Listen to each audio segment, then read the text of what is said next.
Et on ouvre ce journal par notre focus politique avec ce dimanche soir une prise de parole inédite et une image forte. 4 grandes figures de l'opposition congolaise, longtemps divisées, s'expriment d'une seule voix dans une déclaration commune. Martin Fayulu, Moïse Katumbi, Délice Sanga et Joseph Kabila dénoncent la mauvaise gouvernance et la dérive autoritaire du régime de Félix Tshisekedi. Surtout, ils appellent à un dialogue national pour sortir la RDC de l'impasse alors que la guerre dans l'Est continue de faire rage dans un silence assourdissant.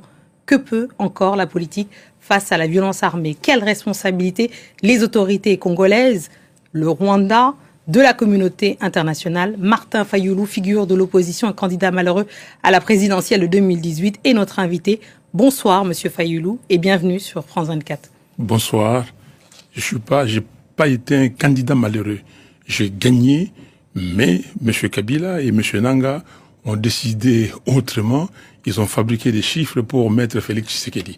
Je corrige cela. Absolument, c'est votre droit. Alors, rentrons dans cette conversation, si vous voulez bien. Pour la première fois depuis le début de cette crise dans l'Est, la crise récente, je parle de 2025, donc de janvier, vous signez une déclaration commune avec Moïse Katumbi, Délice Sanga et Joseph Kabila, votre ancien adversaire, vous venez de le mentionner. Qu'est-ce qui vous unit aujourd'hui alors que tout vous opposait hier? C'est les Congos, c'est les pays.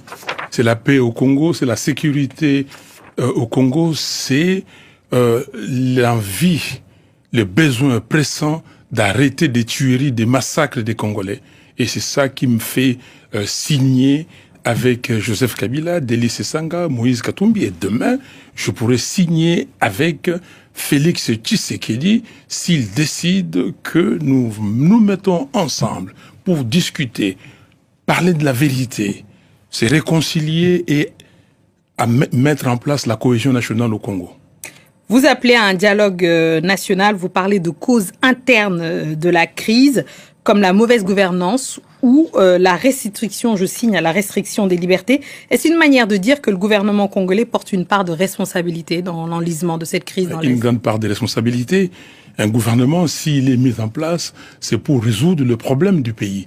Mais si le gouvernement s'occupe à enrichir ses membres, à enrichir le membre des familles, ce n'est pas un gouvernement. Si un gouvernement ne s'occupe pas de la sécurité de son peuple, de l'intégrité territoriale, ce n'est pas un gouvernement.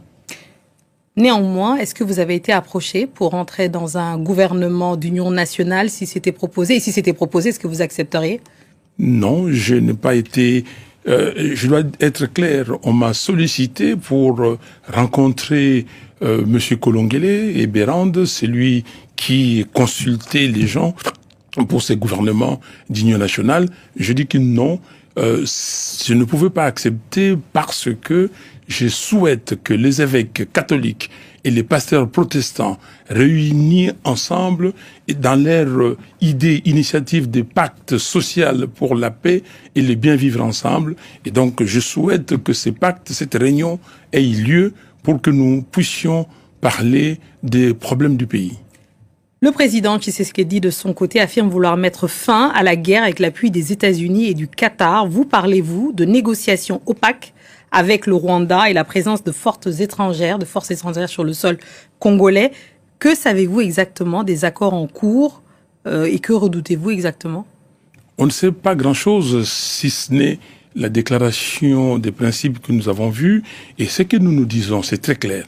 Toute initiative tendant à amener la paix, la sécurité en RDC et dans la région des Grands Lacs, nous sommes d'accord. Il y en a plusieurs aujourd'hui. Il y a Doha, il y a les évêques catholiques et protestants, les pasteurs protestants, il y a l'Union africaine et il y a Washington. Mais est-ce que ces initiatives ne peuvent pas se fondre en une avec tout le monde ensemble pour, sous la facilitation, le leadership des évêques et des pasteurs congolais pour qu'on trouve la solution?